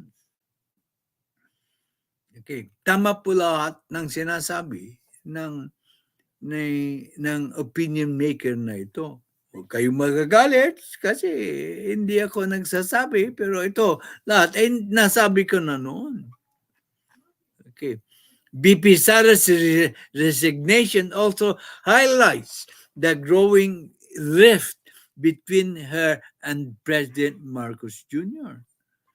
Kasasabi-sabi lang niya, katatakot lang yung isang araw na sinabi niyo na hindi niya kaibigan si President Bongbong Marcos. Samantalang si President Bongbong Marcos ay parati po siyang ipinagtatanggol, di ba? Matatanda niyo? Kailan niya pinagtanggol ang presidente? Wala akong nakita, pero siya ay parating pinagtatanggol ni Presidente. I see Jonas Salas, I will visit your channel later on. Okay? Thank you. Gracias, amigo. Okay. His division within the ruling coalition is no secret with Duterte supporters have been going to so far as to accuse Marcos of orchestrating attacks against her. Hindi po, yung mga vloggers ka yun ang may kagagawan, naniniwala siya sa mga vloggers. Kaya nga, wag magtiwala sa mga vloggers na gumagawa lang ng intriga. Kung naniniwala ka lang, ay ibig sabihin, kulang ka ng katalinuhan. Okay. Okay. Yung away daw has weakened Duterte's standing. As internal conflicts tend to tarnish both sides. O, di ba sabi ko, pareho na masasaktan. yung umatake at saka yung inaatake, pero mas nasaktan po yung umaatake. Kasi itong si PBBM, hindi naman umatake. Okay. Kagagawa nito ng mga vloggers ang pagkasira ng Unity Team Coalition. Eko, madalas ko nang sabihin ito. Paulit-ulit. Sabi niyo, makulit ako. Likewise, as escalating tensions in the West Philippine Sea have further strained their credibility. Yan naman dalas kong sabihin na. Hindi niya mabatikos ang China. Okay. Nung minsan, nagyabang siya. Pwede ko na pag-usapan ng China kay Boy 10K. Ang yabang niya. Let's discuss US Philippine Sea. Nung tinanong siya, after a few days, this the concern of the Foreign Affairs Department and the National Defense or something like that. Hindi niya sinagot. That is not our area of responsibility. Parang yung po ang sagot niya. Okay. Ito. As China became more aggressive in asserting its territorial claims, Filipinos grew increasingly frustrated with government's perceived lack of assertiveness. While foreign policy is primarily with the president's domain, ito, VP Sara's deafening silence in the face of continuing aggression has made her a target for several severe criticism. Discuss ko lang yan. Kanina, sinabihin ko, anong klaseng mga politiko na hindi man umimik sa pangbubuli ng China, di ba? Sasabi ko lang, the opening. Anong klaseng politiko si BP Sara? In others, yun ang sabi ng commentator. And I agree with her. Di ko na alam kung lalaki babae. Okay, ulitin ko. Ang sabi niya, while foreign policy is primarily within the president's domain, BP Sara's deafening silence in the face of China's continuing aggression has made her a target for severe criticism.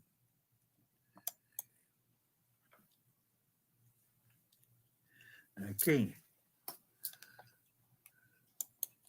Ang tanong niya, the road ahead, can BP Sara bounce back? Or in other words, can BP Sara recover? That is a big question.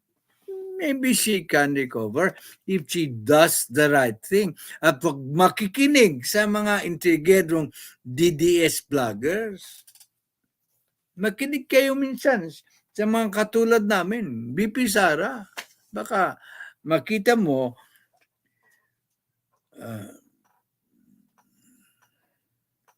sabi ni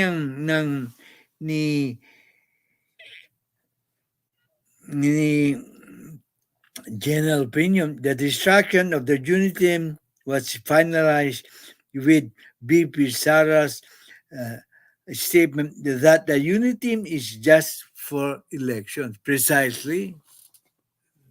That was a trigger point for me when I withdrew my support for BP Sara. You are right again, Mr. Best Commentator. Ganyan po ang nangyari sa akin. Okay, ito po. Recovering from this steep decline in trust will not be easy for Duterte. Mahirap po, pero pwedeng mangyari if she is disciplined enough to try to revitalize her personality and to regain in order to regain the trust which the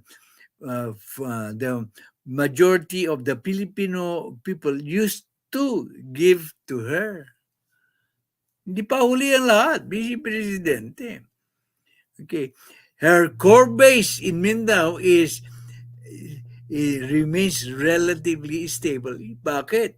Siyempre taga Mindanao siya at saka bilib na bilib ang mga Mindanaoan sa pamamahala niya sa Davao City.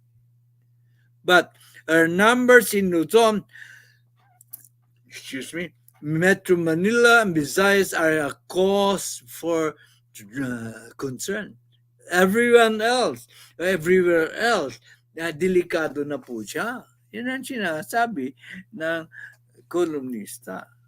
Okay.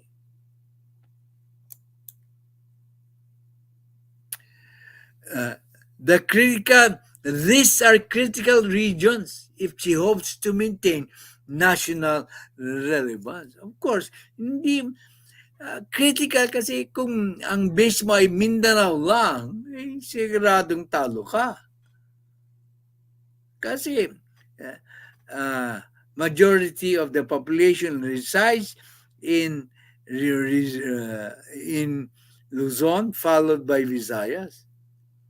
Konti lang ang populasyon ng Mindanao. Okay. So, these are critical regions if she hopes to maintain a national relevance. The decline in trust among middle and upper classes also suggests a shift in support that could impact her potential political future. Yan po, mabigat po yan. If middle class and upper class are no longer enamored with her, matatalo siya. You sabi ka kanina, usually middle class decide the election. Even here in the United States, BP Sara that has have political acumen of the PRD. Oh, rightly so. So it will be a steep climb for her because of her inability to handle national government fund. Again, right on point. Mas magaling si PRRD when it comes to policy. Akala ko noong una, mas magaling siya kay PRRD. Pero it turns out na mas magaling si PRRD. At hindi siya marunong mag-handle ng funds. Tama ulit ang sabi ng best commentator. Okay? Transparency and accountability, not deflection. Kailangan maging transparent siya at saka accountable siya. Hindi puro iwas. Deflection is iwas. Are the true or are the only ways to win back the people's confidence. Okay. Sabi pa ni among other inadequacies of characteristic for a national leader. So patuloy yun yung statement. Okay. Kailangan daw maging transparent, maging accountable, pag puro iwas. Yun lang posibilidad na mabawi mo ang kumpiyansa ng mga taong bayan. Okay. Yan ang sabi dito. Okay. If the president continues to ignore these issues, the likelihood of a more severe political repercussions like impeachment looms larger. Nang opinion ng kolumnista. I am against impeachment. Yeah. With the opposition voices growing louder, Duterte's political future hangs in the balance. Okay. The next few months will be crucial in determining whether she can reverse the downward trend or whether this is the beginning of the end for her once promising political career. Ulitin natin, mabigat ito. The next few months will be crucial in determining whether she can reverse the downward trend. Yung susunod na mga buwan ay napaka-importante para maibalik ang tiwala ng taong bayan sa kanya. Or ito posible din na ito rin po ay ang umpisa ng katapusan ng minsan ay napaka marosas na political career. Yan po ang magandang opinyon. Ito po ay sinulat ng isang taong magaling magbigay ng opinyon. Hindi po si Tatay Jack. Binasa lang ni Tatay Jack ang opinyon niya. Sino pwedeng mag-argue sa kanyang opinion? It is an objective opinion. Pero I can tell you frankly, lahat niyang sinabi niya ay pinagsasabi ko na noon pa. Ayaw lang maniwala ay yung karamihan sa aking mga pinagsasabi. Okay. Ito. Ayan na po.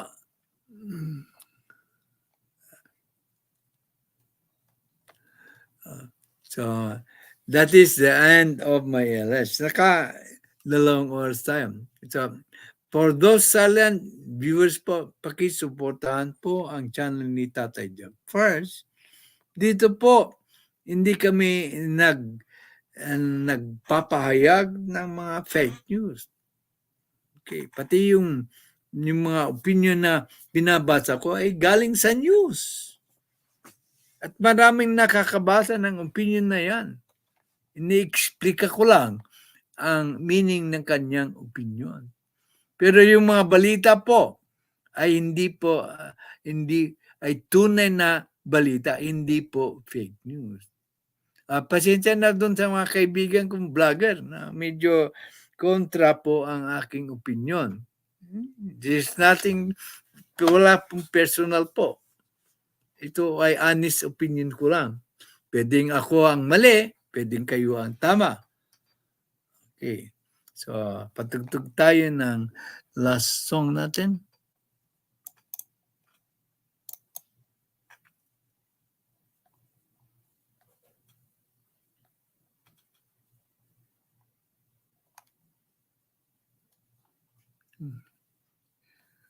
Wala na naman.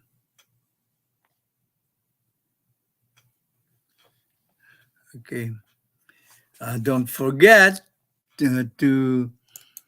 try to subscribe to my channel and please support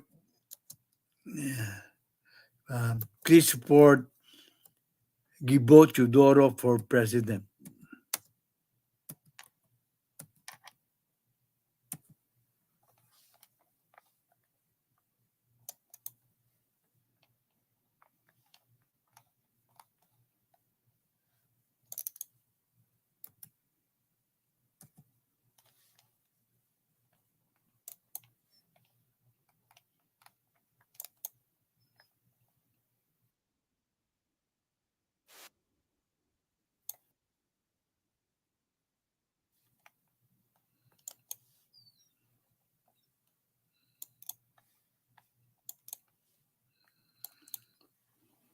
Ay, late si Trixie. Nako.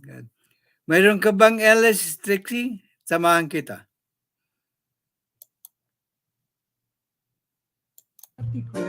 Halina kayo, Katatay Jack, First Channel. Pag siya ay nagsasalita, maiintindihan mo ang mga balita. Mga balitang tunay na may ebidensya. Itutuwid ang balitang mali. Mga fake news. Yung mga balitang walang pinagbabasihan. Kaya makinig na kayo at magkomento at ating pag-usapan. Pinapakinggan ang opinion mo at ito'y nirespeto dahil magtalakayan at may kantahan dito. Pantay-pantay tayo lahat kay Tatay Jack. Tatay Jack, first channel. First channel. Nagmamahal, loyalista ating Pangulo. Para sa bayan nito. Bayan nito. Minamahal ni Tatay Jack ang bayang Pilipino. Kaya halina kayo. Halina kayo. Mag-subscribe na at mag-bell all para sa susunod. Dapat malaman nyo. Malaman nyo. Ang balitang tunay sa ating bansang Pilipinas. Ating namahal na Pangulo. Loyalista at nagmamahal sa ating mga Pilipino.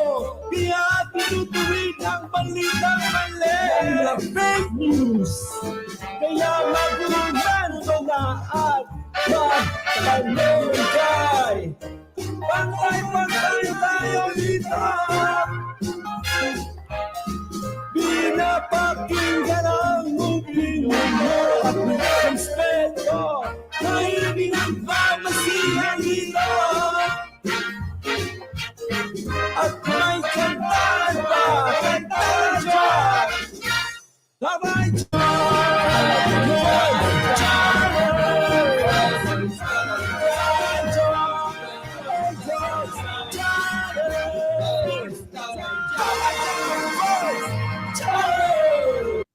Okay. Salamat, Trixie. Huliman. Nakarating pa rin. Thank you. Thanks, everyone.